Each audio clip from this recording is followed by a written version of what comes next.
শ্রী গুরুদেব পরমহংস হরিহরানন্দের জন্মস্থান।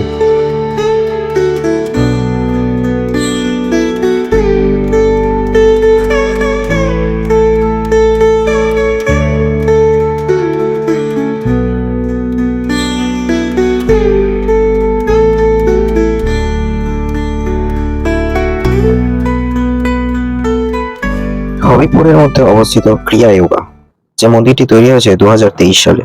খুবই সুন্দর একটা পরিবেশ। তো মন্দিরে গেলে আপনারা কি কি জানতে পারবেন, কি কি দেখতে পারবেন, দেখতে অবশ্যই স্কিপ না করে দেখুন পুরো ভিডিওটা। এই যে দেখছেন, এখানে হচ্ছে হাবিবপুরের যে ইস্কন মন্দির। আমি জাস্ট এটা থেকে বেরিয়ে এই রাস্তাটা যে সোজা গেছে, এই রাস্তাটা দিয়ে সোজা একটুখানি যাবো, তাহলেই পড়বে আর একটা মন্দির। যারা আগের ভিডিওটা দেখেছেন তারা জেনে নেবেন যে হাবিবপুরের যে ইসকন টেম্পলের ডিটেলস সবকিছু বলা আছে, সেটা আমি এই ভিডিও ডেসক্রিপশনে দিয়ে রাখবো। তো এখানেই আমাকে একজন বলেছিল যে সামনে নাকি আর একটা ভালো টেম্পল আছে, এটা আপনারা চাইলে এখান থেকে টোটো করে যেতে পারেন, 10 মিনিট লাগবে। তো আমি এটা হেঁটেই যাচ্ছি। শুনলাম এটা নাকি একটা নতুন হয়েছে, জায়গাটা কেমন একটু এক্সপ্লোর করে নিই। তা যেহেতু আমি কম বেশি পাহাড় সমুদ্র সবই থাকছে, আর আমাদের পশ্চিমবঙ্গ মানে বা ভারত মানে মন্দির, যেখানে প্রচুর ধর্মীয় স্থান রয়েছে, ধর্মকে কেন্দ্র করে মানুষের সেবাটা হচ্ছে আসল কাজ। নদিয়া জেলার হবিবপুরে গিয়ে বুঝলাম যে এই জেলাটিতে একটা সময় ধর্মীয় সমাবেশ, সেখানে নিত্যানন্দ বা মহাপ্রভুর পদধূলি, এই ধরনের অনেক রকমের কার্যক্রিয়া একটা সময় খুব হতো। এখন সময়ের সাথে সাথে অনেক কিছুই পরিবর্তন হয়েছে ঠিকই, তবে এই জায়গাটি খুবই সুন্দর। তো যে কেউ একবার ঘুরে আসতে পারেন এই ক্রিয়া যোগ কেন্দ্রটি, যেটা 2023 সালে তৈরি হয়েছে হবিপুরে। তো চলে এসেছি আমি আজকে হাবিবপুরের ক্রিয়া যোগে। এটা বলতে পারেন যে হাবিবপুর যে ইস্কন টেম্পল, সেটা জাস্ট ক্রস করে একটুখানি গেলেই পড়বে এই হাবিবপুর ক্রিয়া যোগ। এখানে ফার্স্টে একটা ডান দিকে মন্দির পড়বে। এটা অ্যাকচুয়ালি কিন্তু একটা ইনস্টিটিউট বলতে পারেন, যেখানে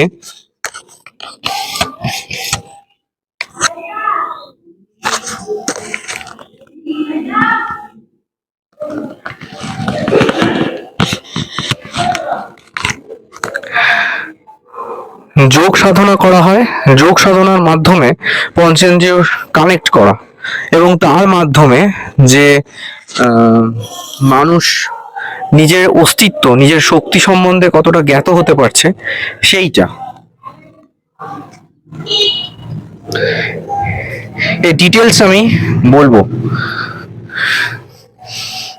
শ্রী গুরু জন্মভূমি মন্দির, শ্রী গুরুদেব পরমহংস হরিহরানন্দের জন্মস্থান। এখানকার যিনি প্রতিষ্ঠাতা ছিলেন, অর্থাৎ এই অর্গানাইজেশনের, তিনি ক্রিয়া যোগে সাধন লাভ করেছিলেন, মোক্ষ লাভ করেছিলেন, এবং পরবর্তী সময়ে এনাদের যে মেন অফিস সেটা পুরীতে অবস্থিত। 400 একর জায়গা জুড়ে রয়েছে, বিশাল কর্মকাণ্ড হয়ে থাকে সেখানে।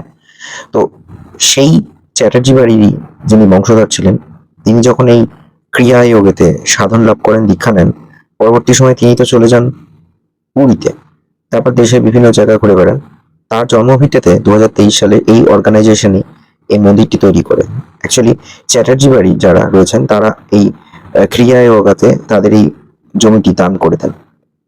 তো এখানকার পরিবেশ অত্যন্তই ভালো, তবে ভীষণই রেস্ট্রিক্টেড। যা দেখলাম, আমি খুব কষ্টেই কিছু ভিডিও তুলতে পেরেছিলাম, আদারওয়াইজ এখানে ভিডিও তোলার টোটালি রেস্ট্রিক্টেড।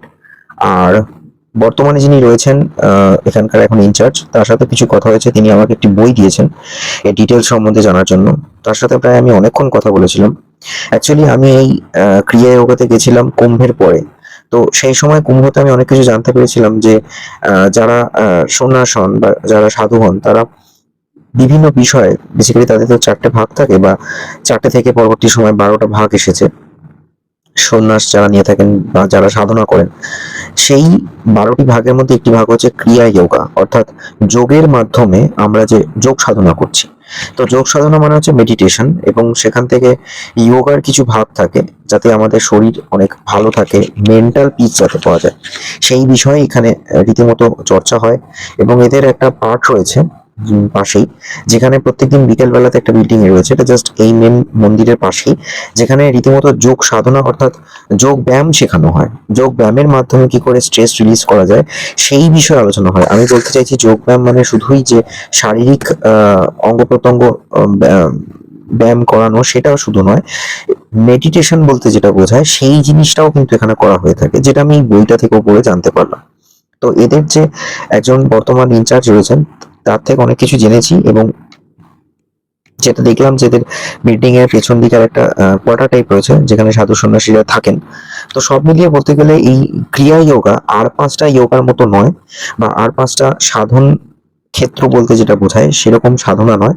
যোগ সাধনার মাধ্যমে কি করে মুক্তি লাভ পাওয়া যায়, কি করে মোক্ষ লাভ হয়, সেই বিষয়ে এখানে আলোচনা হয়ে থাকে, বা সেই বিষয়েই এদের কর্মক্রিয়া হয়ে থাকে গোটা পৃথিবী জুড়ে।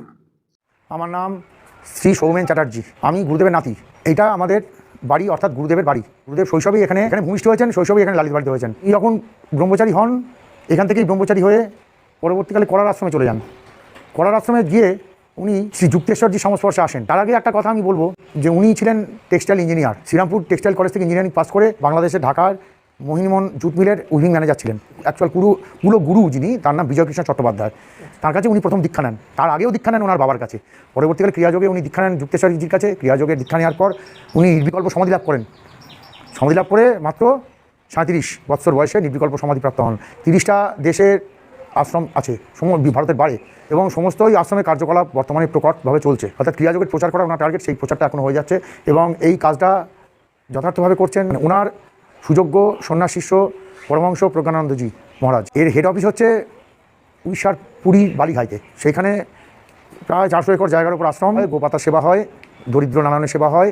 এনাদের কর্মযোগ্য বিরাট। অনাথ আশ্রম আছে, বালক আশ্রম আছে, দাতব্য চিকিৎসালয়, হসপিটাল এবং চ্যারিটেবল ডিসপেন্সারি। এনাদের বিভিন্ন যখন বিধ্বংসী ঘূর্ণিঝড়, আমফান বলুন বা জজ বলুন, যাই বলুন, সেইখানে এনাদের প্রচুর দান ক্যাম্প ইত্যাদি হয় ডাক্তার সহযোগে। এই সুবাদে এখানে আমরা আমাদের যে সুযোগ করে দিয়েছি যে ওনারা একটা গুরু স্মৃতি মন্দির তৈরি করুন। এই স্মৃতি মন্দির স্থাপিত হয়েছে 2023 সালের 23শে ফেব্রুয়ারি। এর মধ্যে একটা ভিডিওটা কেমন লাগলো অবশ্যই জানাবেন, আর দেখে আসতে পারেন এই হবিপুরের ক্রিয়া যোগা। এর পাশেই রয়েছে হবিপুরের ইস্কন মন্দিরও। তো সব মিলে একটা গোটা দিন আপনারা হবিপুর ঘুরে আসতে পারেন।